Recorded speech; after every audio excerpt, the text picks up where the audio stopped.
nous accueillons Robert au 39 21. Bonsoir Robert. Bonsoir. Robert, d'où nous appelez-vous?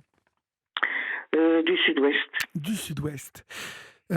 Vous êtes la grand-mère D'un d'un... garçon qui a disparu. D'accord, vous allez me raconter ça Robert. Alors, je vous écoute parce que j'ai lu l'entretien que vous avez eu avec Julia et je suis vraiment très triste pour vous, mais vous allez conter cela à celles et ceux qui nous écoutent partout dans ce pays. Oui, l'affaire remonte à 2019. Alexandre vivait avec son père en Guyane. Ils étaient à Regina, exactement, près de la frontière brésilienne. Et dont mon fils avait une compagne à Cayenne qui retrouvait en fin de semaine. C'était une vie tout à fait normale.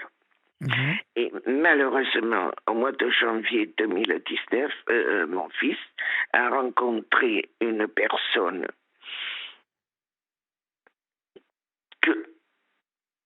qui était venue, c'est bizarre, pour s'occuper d'une haïtienne qui était à la MFR. Bon.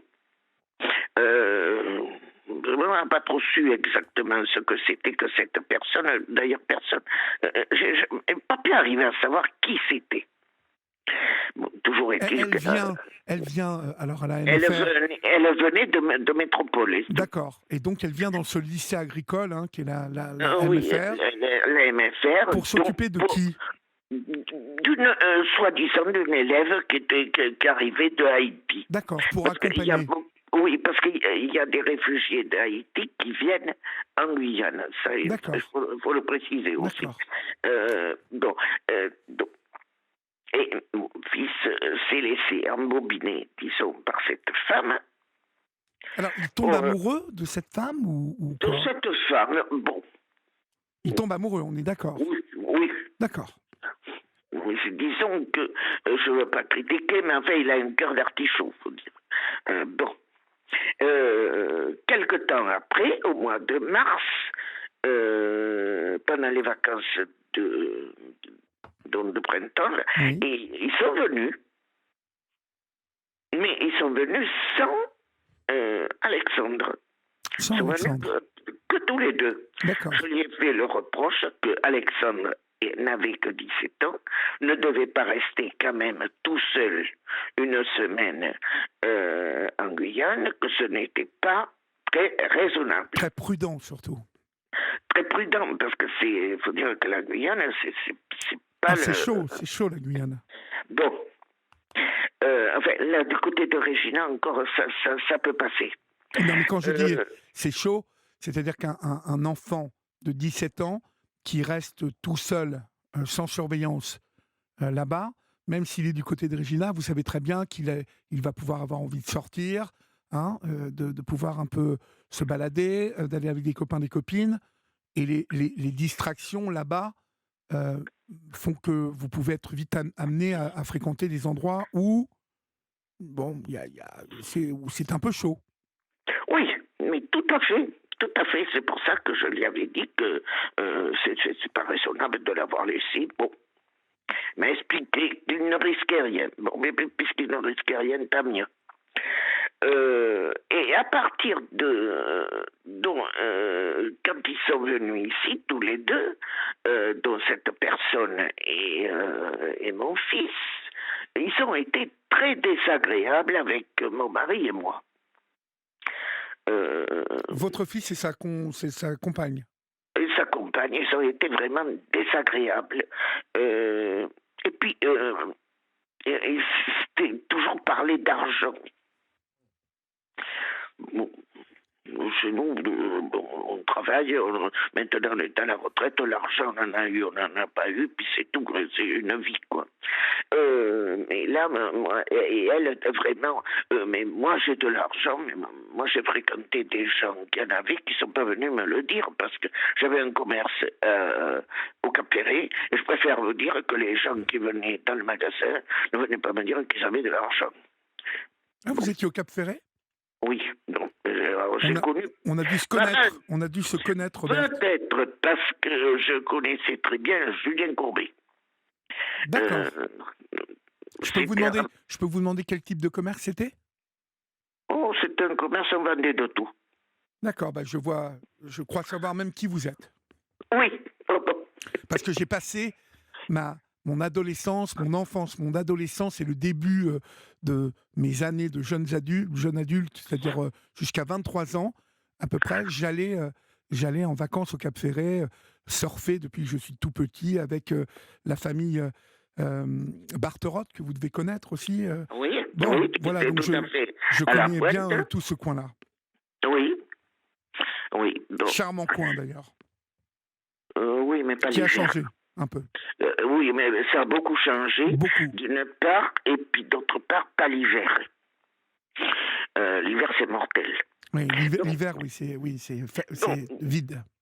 Bon, mais donc revenons-en donc à votre fils et sa compagne. non, alors, bon, il y a Alexandre, donc, et à partir de ce moment,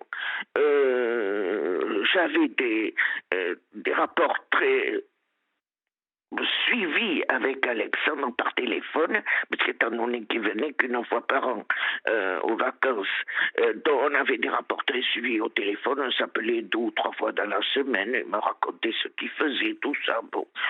Et mais c'était parce qu'il faut dire qu'il était parti avec son père après avoir je ne sais pas ce qui s'est passé avec sa mère. Vous savez, à 15 ans, il a dû peut-être se croire adulte. Bon, il a préféré partir avec son père que de rester avec sa mère à Paris. Bon.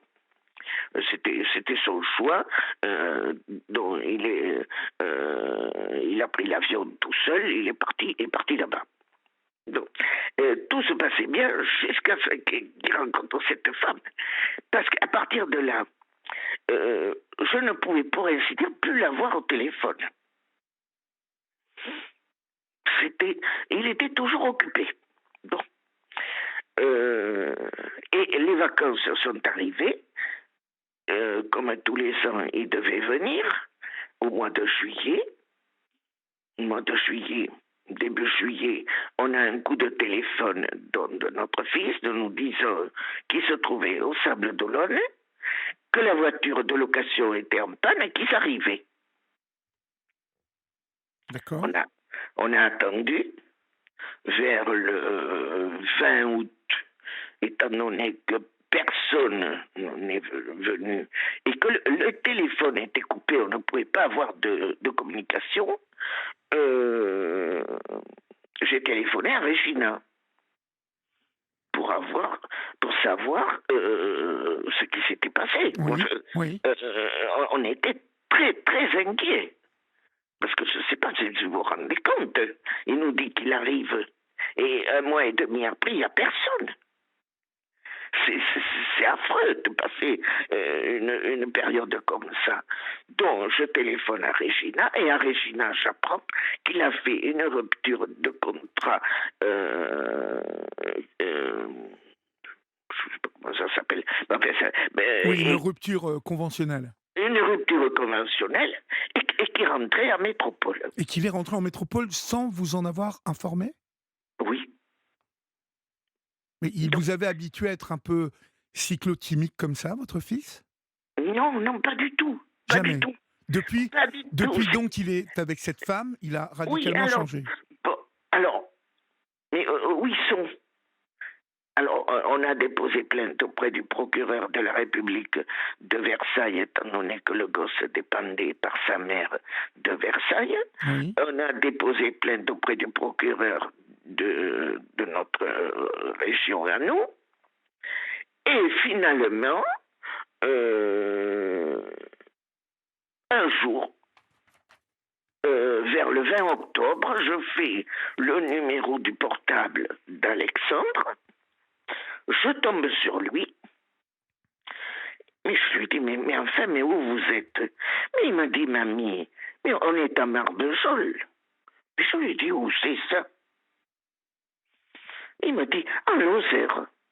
Je lui dis, en Lozère, mais je lui dis, qu'est-ce que vous faites en Lozère? Alors, il était dans un lycée agricole qui s'appelle Terre Nouvelle, Oui. un lycée très catholique, alors que Alexandre n'était pas du tout croyant, mais enfin, bon, on l'avait mis dans un lycée très, très catholique. Donc, il a passé son bac dans ce lycée. Je l'ai eu une seule fois au téléphone, parce que après, il m'a dit, mamie, j'ai pas le temps de te parler, je te rappelle ce soir. Il ne m'a jamais rappelé, et en plus, on lui a remplacé le téléphone. Oh là là. Et ça a été fini. Après, vu les plaintes qu'on a déposées, on a été convoqué à la gendarmerie. Oui. Et j'ai un gendarme qui malheureusement a été muté, qui avait fait une enquête avec ceux de Marvejols. Il nous a dit, ils ne sont pas libres. Ils ne sont pas libres, c'est-à-dire? Que quand ils ont été interrogés par les gendarmes, c'est-à-dire ils répétaient un peu ce qu'on leur avait dit de dire. Bon, on va faire une petite pause parce que j'ai plusieurs questions à vous poser pour éclaircir un petit peu. Parce que Oui, vous connaissez bien, vous avez votre opinion, mais il y a des choses qui ne sont pas très claires et on va les éclairer, Robert. Vous restez avec oui. moi, on se retrouve dans quelques secondes. À tout de suite. La libre antenne d'Europe 1. Pour dialoguer avec Olivier Delacroix, envoyez le mot nuit, suivi de votre message au 7 39 21. 75 centimes plus coût du SMS. Il est 23h27, vous êtes sur Europe 1, c'est votre libre antenne et je vous le répète, vous pouvez joindre Julia ou Florian, pardon, au 39 21. Nous sommes avec Robert. Robert, vous nous racontez la disparition de votre petit-fils, mais j'ai envie de vous poser 2-3 questions pour bien comprendre la date par date ce qui s'est passé, pour bien saisir. J'ai bien compris donc que votre fils était donc en Guyane dans ce lycée comme formateur, l'équivalent d'un lycée agricole. Euh, Votre petit-fils donc a demandé à rejoindre son père là-bas en Guyane. Visiblement, après que votre fils soit venu avec cette nouvelle compagne qu'il rencontre là-bas en Guyane, ils sont venus une semaine, lui et sa compagne, où visiblement ça ne s'est pas bien passé entre vous et votre fils et cette femme. Il est reparti. Euh, vous l'appelez en 2019. Il vous dit qu'il est en Lozère, c'est ça? Oui. Euh, et depuis, plus de nouvelles. Je Ah, lis. Alors c'est ça ou pas? oui, oui, D'accord. c'est ça. Je lis sur le, le document que Julien m'a donné pour me raconter votre histoire, qu'il se retrouve en Lozère dans une misère noire. C'est ce que vous avez raconté à Julien. Oui. Alors comment vous savez ça? Mais parce que j'ai pris un détective privé. Oui. Il y a eu une enquête de gendarmerie, donc il s'est retrouvé là-bas. Ils sont arrivés, si vous voulez, en short et en tongs en Lozère. Il a commencé à neiger au mois d'octobre. Ils se sont retrouvés sans vêtements, sans rien. Il a fallu qu'ils s'habillent. Il a fallu qu'ils trouvent un logement. Ils ont mis Alexandre dans ce lycée agricole, mais ce lycée est payant et très cher. Oui. Mon fils n'avait plus de travail. Parce que c'est ça aussi. C'est qu'il est resté pendant plus de 2 ans sans travail. D'accord. Il avait plus que, il touchait à un moment donné, il touchait le minimum, quoi. Après, ils ont déménagé, ils sont partis du côté de Narbonne, où ils se trouvent encore d'ailleurs. Et bien, mon fils maintenant est chauffeur routier. Bon, d'accord, je C'est comprends mieux. grandeur et décadence, avec un bac plus 5. D'accord. Et vous n'avez plus aucune nouvelle de votre petit-fils? De mon petit et de mon fils. Et de Il votre faut fils, dire. d'accord. Mon fils, parce que mon mari a été très malade et moi j'ai perdu la vue et on vit quoi tout seul. On n'a pas de famille, mais tant pis, on vit tout seul. D'accord. Tiens, à propos de racisme, ma meilleure amie, qui me rend beaucoup de services étant donné que je n'y vois pas, et on pourrait dire à ces gens, est du Cameroun. Alors donc, elle est plutôt colorée. C'est tout. Bon, ça c'est entre parenthèses. Et donc voilà, ce qui m'inquiète, c'est que Alexandre ne vit pas avec ce couple. Parce qu'ils ont habité du côté de... Quand ils habitaient en Lozère, la propriétaire du gîte, là où ils étaient, n'a jamais vu Alexandre. Ah bon? Et là, à Narbonne, je me rappelle pas comment ça s'appelait, le Pérac, un autre, je crois que ça s'appelait.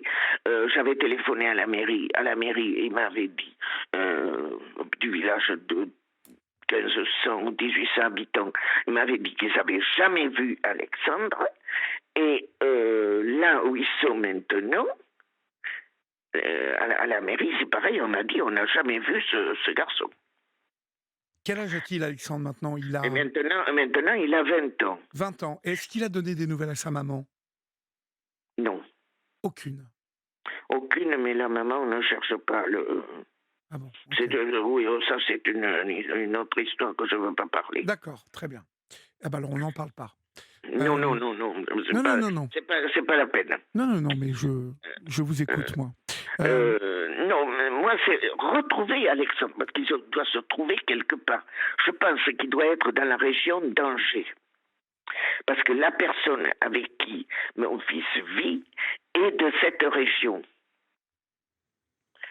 Elle habitait dans la région d'Angers. Elle était mariée dans la région d'Angers. Alors, et elle avait 3 enfants. D'accord. Dont le mari a le dernier des garçons. Et donc,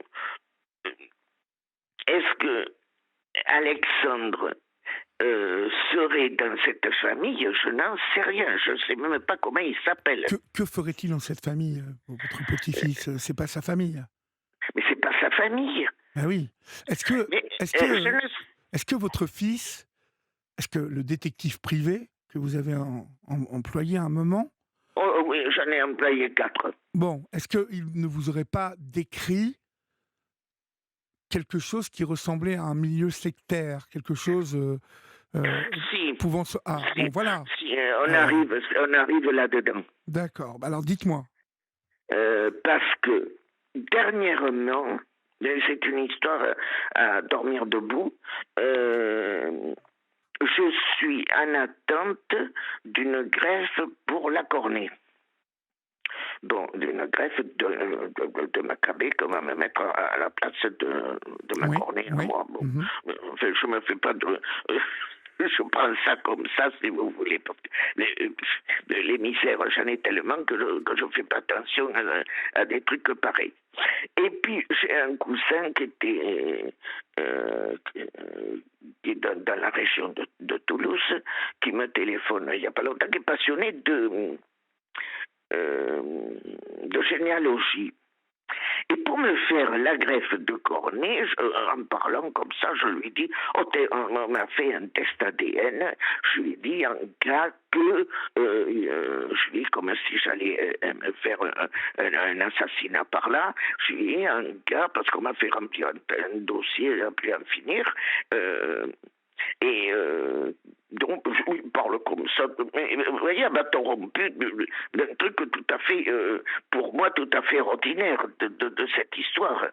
Alors il me dit, oh ben, ma fille m'a fait cadeau, il y a quelques années de ça, de test ADN, ma héritage, et il me dit, l'autre jour, je l'ai consulté, j'ai retrouvé ton fils.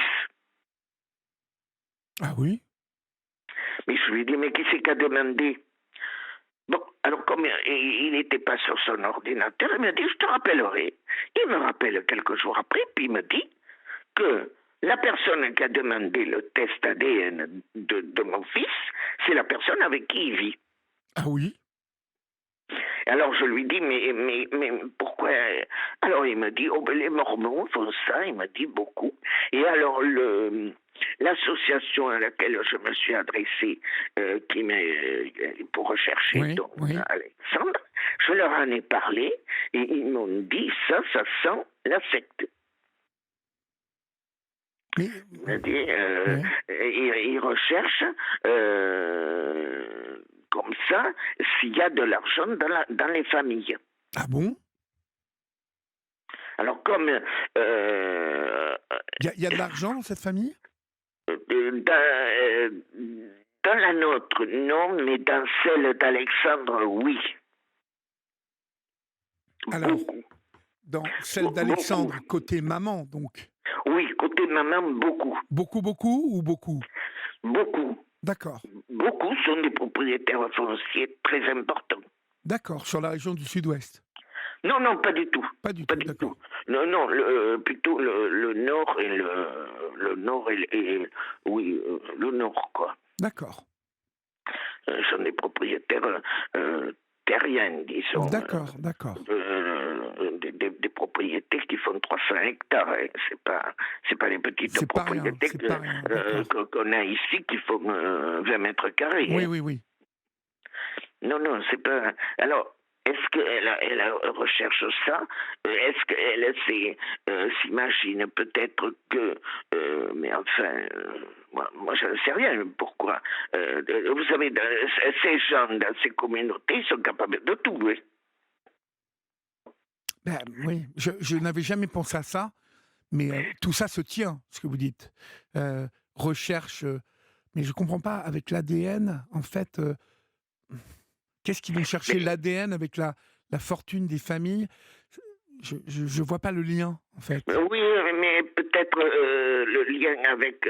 elle a peut-être pas pu avoir l'ADN d'Alexandre, mais à savoir si elle ne peut pas rechercher dans la famille d'Alexandre. Bon. Je me fais des idées peut-être. Mais enfin, très certainement, c'est un truc sectaire. Hein, parce que pour qu'Alexandre ait disparu, il n'est plus à l'école, il ne travaille pas.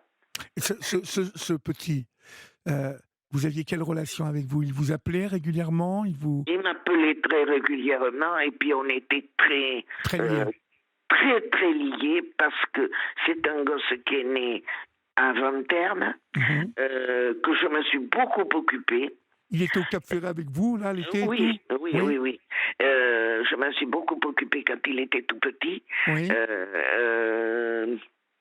Et puis, quand il venait en vacances, après, quand les parents ont divorcé, après, il venait en vacances ici, chez nous, dans le sud-ouest. Donc, et il était content de venir avec moi. Il était très attaché à nous. Et si bien qu'une fois, la cuisinière du lycée agricole là, de Regina, elle avait dit à mon fils, mais enfin, votre mère, elle a un restaurant? Alors mon fils lui dit, mais non, pas du tout, pourquoi? Alors il lui dit, parce que Alexandre fait que me dire, oui, mais ma grand-mère le fait comme ça, mais ma grand-mère le fait comme ça. C'est mignon. Il allait toujours raconter ce que je faisais. Ça, c'est marrant. Alors, mais ceci dit, si vous n'étiez pas le commerce à côté du Mascaret, c'est pas ça? Ah non, pas du tout. Pas du tout, d'accord. Parce qu'il non. Il y avait le Mascaret et puis il y avait un commerce à côté qui vendait plein de trucs. Non, pas du tout. On était avant. D'accord. Mais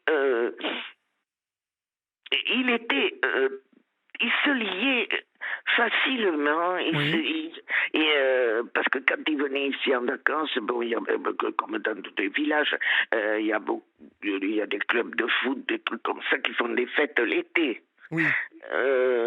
Mais lui, il était à l'aise, il allait servir, il allait faire les frites, il allait jouer au foot avec les autres, il était chez lui. D'accord. Mais alors, revenons-en au présent. Aujourd'hui, on a bien compris que ce petit-fils était très lié à vous. Quand il était en Guyane, il vous donnait des nouvelles? Euh, oui, c'est ce que je vous ai dit.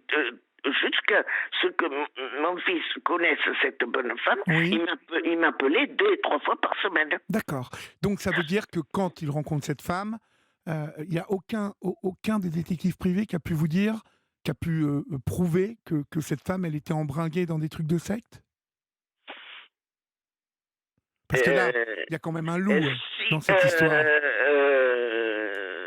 L'ancienne copine de mon fils, avec qui il est resté 10 ans en Oui, Guyane, oui, avec qui je suis resté très ami parce qu'elle m'a bien fait après oui. tout. Elle était fonctionnaire, elle m'aide justement pour retrouver Alexandre, et elle me dit, elle a cherché, elle me dit, j'ai jamais pu arriver à savoir ce que cette femme est venue faire en Guyane. Elle me dit parce que elle ne travaillait pas et elle a habité dans la banlieue de Cayenne, le, le, le coin, là, le quartier le plus minable, quoi. On n'y avait jamais été en Guyane. Ah non, jamais. Non, mais non. parce que il faut y aller pour voir comment c'est. C'est pas la France. Ce sont des bidonvilles, quoi. C'est pas possible, quoi. Et cette femme habitait là comme ça, dans les HLM là, de Matoury. C'est la drogue, c'est tout, quoi. Oui, c'est pour ça que je vous dis que laisser déjà votre le petit-fils là-bas une semaine, c'était osé. Oui, mais lui, il était resté à Régine. Bon, Parce d'accord. que mon fils avait un appartement à côté du lycée. D'accord. Donc, à ce moment-là, il était resté là-bas.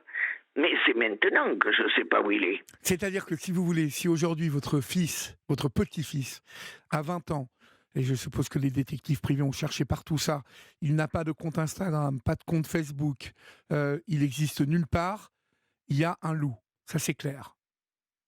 Ah ben oui, il n'a pas de téléphone. Je lui ai envoyé un chèque à l'adresse de son père. J'avais mis une lettre de lui faire passer le chèque. Le chèque n'a pas été encaissé. Vous savez, vous êtes sûr de la situation de votre fils actuellement? Vous savez, vous êtes sûr qu'il est du côté d'Angers?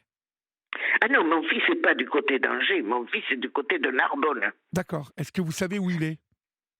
Oui, je suis arrivé par un détective à avoir son adresse. D'accord. Qu'est-ce qui vous empêche d'y aller? D'aller voir? D'aller lui demander où est votre petit-fils? D'aller vous confronter avec votre fils? Hmm. Qu'est-ce qui vous empêche de ça, Robert? Non, Non? non, ça ne donnera rien. Pourquoi? Parce que tant que mon fils sera avec cette femme, ça ne donnera rien. Oui, mais il y a quand même une situation... il est sous emprise, votre petit-fils, visiblement. Ah ben il est sous emprise et puis il faudrait que on ait de l'aide. Il n'est pas que mon mari et moi qui s'en occupions. Parce que là, bon, moi j'ai trouvé maintenant une association qui m'aide, mais en fait ce sont des personnes bénévoles qui s'occupent de ça. Qui sont très gentilles, qui me tiennent au courant de ce qu'elles trouvent, mais enfin, c'est tout, parce que si j'avais eu d'autres personnes qui m'aident, mais par exemple, j'ai entendu une histoire là qu'il y avait le journal Sud-Ouest qui avait aidé quelqu'un. Moi, je me suis adressé quand ils étaient en Lozère au journal du coin. Je ne sais pas comment ça s'appelait. Je suis tombé sur un monsieur d'une gentillesse pas possible. J'ai eu un tas de renseignements par ce monsieur. Oui. Bon, je m'adresse au journal du coin là, de Narbonne, mais je me suis fait envoyer balader. Ah bon? Ah oui. Quel journal? Dites-moi quel journal, pour que quand Je même... ne sais pas si c'est pas le Midi Libre, quelque chose comme ça. Ah mais c'est le Midi Libre là-bas. Oui, il me semble. Ou la Dépêche du Midi. Il y en a plusieurs, hein, ceci dit. Oui, il y en a plusieurs. Mais je sais qu'il m'a envoyé balader. Mais lui, on n'est pas là pour rechercher les personnes. Oui. Mais tandis que celui que j'avais eu en Lozère, je ne me rappelle pas le journal, comment ça s'appelait, mais je suis tombé sur un monsieur, je me rappelle le nom, il s'appelait Monsieur Zimmermann. Mais alors, mais d'une gentillesse, vous ne pouvez pas vous imaginer. Il m'avait rappelé plusieurs fois, et bon, mais malheureusement, mon petit-fils était sous l'emprise de cette femme parce qu'il avait même été le voir au lycée. Donc il est là-bas, votre petit-fils. Il n'a pas disparu, il est là-bas. De la Lozère, ils n'y sont plus. Ça, c'est sûr. Donc, où il est? Alors, moi, à Angers, je ne vois pas ce qu'il peut faire à Angers. Surtout s'il ne va pas à l'école. Ouais. Moi, je vais vous dire, le problème, Robert, c'est que votre fils est majeur, votre petit-fils est majeur, et vous Je le sais. et Ça, vous on me l'a heurtez. dit. Mais oui, vous vous heurtez à ça aujourd'hui.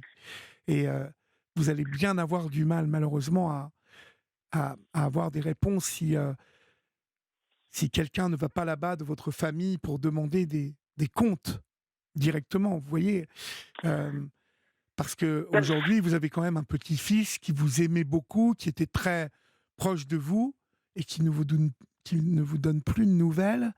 Mais oui, mais il doit être très malheureux. Oui, mais sûrement. Parce que je vais vous dire pourquoi. Et il doit être très malheureux, cet enfant. Parce qu'il sort quand même d'un milieu bourgeois. Et bon, il faisait des voyages, il prenait l'avion pour venir à Bordeaux en vacances. Ils avaient fait une croisière en Norvège, et il allait à Venise dans de la famille du côté de sa mère.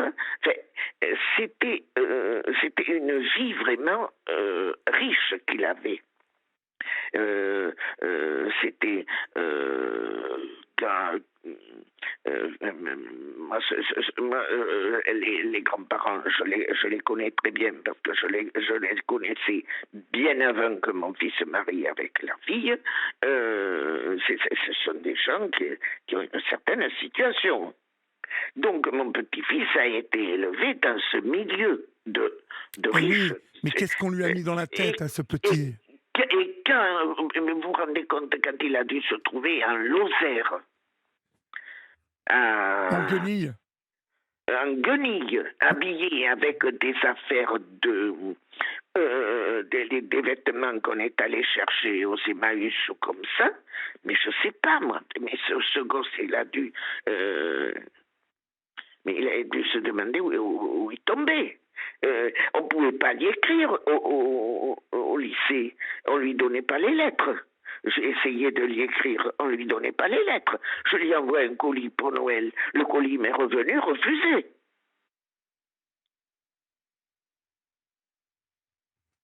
Mais c'est fou. Mais c'est fou. C'est fou. C'est-à-dire qu'il refuse tout.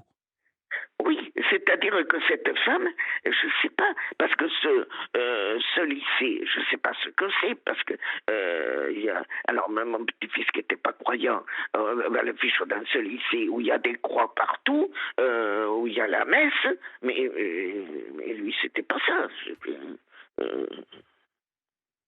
C'est un gosse qui était très indépendant. En plus, c'est un gosse qui était, vu sa prématurité, puisqu'il est né à 7 mois, il était dysgraphique. Bon, et en plus gaucher, ce qui n'arrangeait pas les choses. Donc il avait des difficultés pour écrire. Bon, mais il n'en tenait pas compte. Pour passer les examens, c'est pas ça, parce que j'ai su, disons avec mon mari en trichant un peu, on a su qu'il avait été reçu au bac, il avait 20 sur 20 en maths et 20 sur 20 en anglais. Bon. La note du français était moins élevée, étant donné que c'était le père qui l'avait noté quand il était à Regina. Mais c'est un gosse en plus qui est très intelligent. Oui, mais c'est pas le problème, ça, Robert. Ce qu'il faut que vous compreniez, c'est que vous allez pouvoir vous répéter ça tout le temps dans votre tête, le tourner dans tous les sens. Ça ne fera pas avancer le bouchon. Non, non, non. Hein ce qu'il faut, si vous en avez les moyens, maintenant, c'est prendre un détective, puisque c'est la seule solution qui établisse vraiment la situation de votre fils, parce que visiblement, aucun de ces détectives n'a vu votre petit-fils. Non. C'est ça qui est inquiétant. Non, ils n'ont pas pu l'avoir au téléphone. Il y en a un détective qui était gendarme à la retraite, qui a pu juste avoir son nouveau numéro de portable. Et il l'a eu ? Et ce portable ne répond pas. Oui. Ne répond pas. Ça, ni il y a à tout nous, un tas de sectes comme ça dont on n'entend pas parler. Ni à nous, ni à la mère. Uh-huh. Parce que moi, j'avais eu des contacts avec... J'en ai très peu, d'ailleurs, avec la mère. Mais elle m'a dit, mais il ne répond pas. Oui. C'est-à-dire que la mère, visiblement, elle a fait une croix sur son fils. Oh, mais il y a longtemps. Bon. Elle a fait une à la naissance, je crois. Bon. C'est pas pareil. Mais bon, n'empêche que, quoi qu'il arrive, tant que ces personnes qui sont majeures et vaccinées ont décidé de vivre comme ça, en coupant tout lien avec le monde extérieur, puisque ça m'a l'air d'être un cas comme ça, c'est-à-dire cette femme qui est venue à changer le cours des choses. Oui, mais elle a changé notre fils, elle a changé notre petit-fils,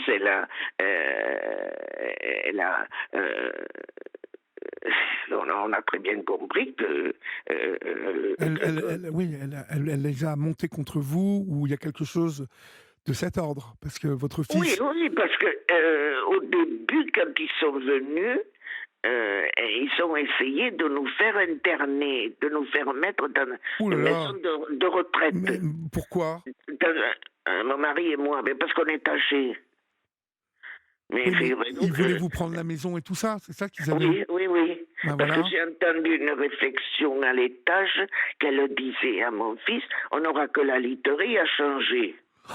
Oh mon Dieu, ouais, elle est horrible, cette bonne femme. Bon, je pense qu'il pense que je n'ai pas entendu. Et après, mon fils a téléphoné à mon docteur traitant depuis la Guyane pour lui demander si je perdais la tête. Alors, mon mari se trouvait... Donc il a une drôle de mentalité quand même, votre fils. Mon mari se trouvait à aller chez le docteur. Alors il lui dit en rigolant, alors, votre femme perd la tête? Alors il lui dit, ah non, pas encore. Alors, c'est là qu'il a expliqué. Il a dit, mais j'ai reçu un coup de fil de votre fils me demandant si tout allait bien. C'est-à-dire qu'il a été poussé parce qu'il n'était pas comme ça. Il n'aurait jamais fait ça. Oui, il est sous emprise. Mais il est sous emprise parce que avec la situation qu'il avait, se retrouver à être chauffeur routier de transporter des marchandises, je sais pas, dans la France entière. Il a quand même plus de 50 ans. Il va pas le faire quand même indéfiniment, un métier pareil. Ben là, c'est visiblement, il fait aucun. Il est camionneur, vous dites? Oui, oui. C'est l'association là que je me suis adressé là de détective qui m'a dit qu'il était et puis à la mairie de là où il habite aussi m'a dit qu'il était chauffeur routier. D'accord. Et elle, vous avez pris des renseignements sur elle? On ne sait rien sur elle. Je n'ai jamais pu savoir ce que cette femme faisait. Rien. Rien. Pour déménager 6 fois en 3 ans, Ouais, il y a un truc pas clair du tout. il y a un truc qui n'est pas clair. Ouais. Moi, quand même, je veux bien que je perde les pédales peut-être, mais enfin, pour moi, il y a quelque chose qui n'est pas clair dans cette histoire. C'est pas possible. Ah bah, c'est certain qu'il y a un truc de pas clair, ça, je vous l'accorde. Maintenant, j'ai l'impression que vous avez fait beaucoup de choses. Hein. C'est tous les jours que je fais quelque chose, mais Et malheureusement... est-ce que, pardonnez-moi de vous interrompre, mais parce qu'il nous reste plus que 3 minutes, Oui. les détectives ont fait des recherches sur le net, je suppose. Ils ont regardé, ils n'ont pas de compte Facebook, votre petit-fils n'a pas de compte Facebook, compte Instagram. Il en avait un qui a été fermé. Ça ressemble à une secte. Il en avait un avec sa mère, mais le compte a été fermé. Avec sa mère, donc c'est loin ça, tout ça. Mais oui, mais il continue à s'en servir comme ça, mais pas souvent. Ce que j'ai trouvé étonnant, c'est que une photo que j'avais trouvée quand il était à l'école à Marvechol, à Solix Agricole, c'est sa prise de poids. Alors qu'il était très mince, très élancé, très maigre, là, en l'espace de peu de temps, il était devenu gros pâteau. Ah bon? J'avais trouvé cette photo sur Facebook et j'en avais parlé à plusieurs personnes qui le connaissaient bien, dont sa mère, parce que ça m'avait frappé cette photo. Et alors sa mère m'a dit mais c'est pas possible, c'est pas Alexandre. Bon, en tout cas, Robert, moi on va être obligé de se quitter malheureusement, mais ce que je vous conseille maintenant, c'est de vous rapprocher de la Miviludes, vous savez, de l'organisme d'État qui lutte contre les sectes et qui vont pouvoir peut-être vous renseigner. Il faut que vous vous rapprochiez de la Miviludes et leur dire tout ce que vous avez à leur dire par rapport à votre fils, parce qu'on va peut-être vous dire par rapport aux endroits où il a été, ensuite les endroits où il a déménagé, peut-être que voilà, il suit alors les Mormons ou les Témoins de Jéhovah, ou vous savez, il y a pas mal de sectes en France qui ne font pas parler d'elles et où les gens vivent vraiment entre eux et tout ça ressemble à ça. Donc vraiment. Oui, mais surtout dans les dom-toms. C'est courant dans les dom-toms. C'est courant dans les dom-toms parce que, comme vous l'avez dit, en Guyane, tout ça a peut-être pris racine là-bas. En tout cas, je vous souhaite bon courage, vous et à votre mari, Robert. Rapprochez-vous de la Miviludes et puis n'hésitez pas à me rappeler si vous en avez l'occasion et si vous avez de nouveau. On vous embrasse bien fort, Robert. On vous embrasse bien fort, Robert. On vous embrasse.